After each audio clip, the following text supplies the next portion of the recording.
daw. Kasi napanood ko, may real talk daw, di ba?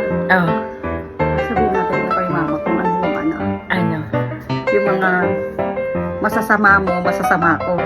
Ha? Oo, kasi magsusumbong ako kay mama eh. Uy, Isasend ko yan kay mama, dali. ano nga? Kunyari, dito po sa bahay, yung mga ganyan. Ako po yung naglalaba.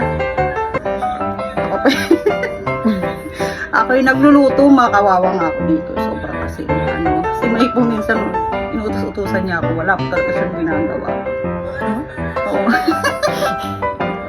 Talaga ba? Minsan, naiiyak na lang ako, ma. Kasi, minsan, kahit natutulog ako, kailangan ako magluluto para sa kanya. Karami ko lang narinig na. Happy ka? Naiiyak ako, ma. Ganun yung yung sitwasyon. Ah? Tapos minsan, sabi niya pa sa akin, "Hoy, tumayo ka dyan, maglinis ka." Ganyan.